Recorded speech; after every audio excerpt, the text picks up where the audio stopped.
Hi, it's Christina Nicholson with Media Maven. This is my third video in a row about SEO, and this time I'm going to dive into my computer, take you behind the scenes on my blog, and show you how I use the Yoast SEO plugin. Now, I love this plugin because it really keeps you on track when you're using certain keywords to rank for so you show up higher in the search in Google. So I'm going to show you how I use it, how it is super helpful, and what you need to do before you start using the Yoast SEO plugin to ensure it's working for you. So let's dive in. So now we are in my blog, and I thought it'd be great to show you behind the scenes of this actual blog post titled, "What is the Yoast SEO plugin?" So when I was doing my research on SEO and what people were searching to learn more about it, I found that Yoast SEO plugin was something that a lot of people searched. So I want to make this my keyword. So as you can see, I put it in my URL, I put it in my headline, I put it as one of the first things in the blog post. And I do all of this because of what the Yoast SEO plugin tells me to do. So this is what it looks like, and it tells you two things: how you're doing on the keyword and how you're doing on the readability. So let's start with the keyword because this is what most people use. Readability is something newer, but let's start with the keyword. So I put the focus keyword in here, and based on this, Yoast is going to tell you how you're doing in ranking for that. Now remember, you can't just pick any keyword. You should be using a site like SEMRush to find that keyword to look for. And I'll get into that later in another blog post in another video. So Yoast SEO plugin is my keyword. And then you can see down here, the goal is to get all of the lights green. I've done it before, but it's hard. It's hard to get everything green. But it basically tells you what you need to do to rank for this keyword or keyword phrase. So I've never used it before. It appears in the URL. It appears in my meta description, which I talk about in another video and blog post, the importance of a meta description. And just so you know, if you scroll up here, where'd my meta description go, guys? Oh, here, right here. This is my meta description, and it appears right there in the beginning. What else? It appears in the first paragraph of my copy. The length of my meta description is good.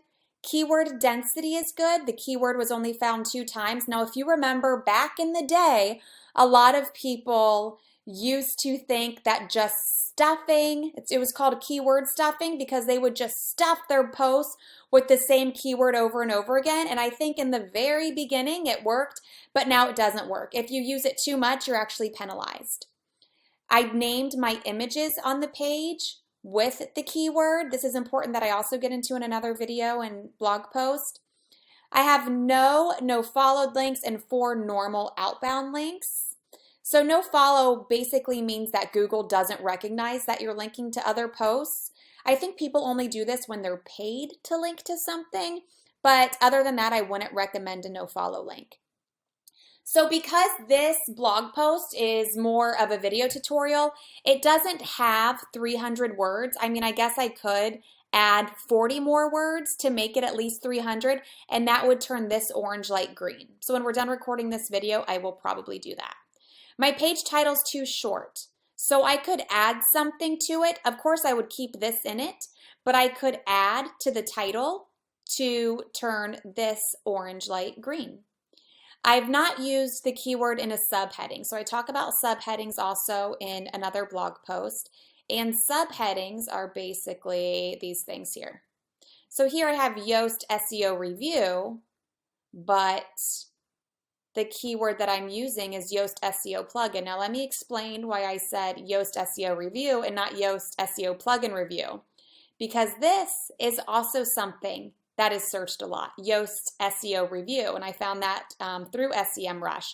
So I'm going to keep that like that. I could, to get that into a headline, let me show you what I can do.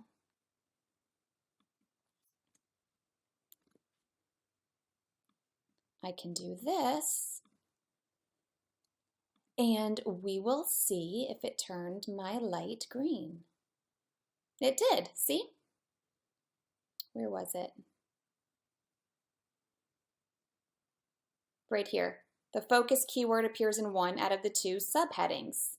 So that turned my light green. So the great thing about this is it tells you, if you have a red light or an orange light, it tells you what to do to make it green, and that will increase your chances of ranking in Google. But again, you want to make sure this keyword or keyword phrase is right. You want to make sure that's something that a lot of people are searching for, that there's not a lot of competition for, or else none of this will matter.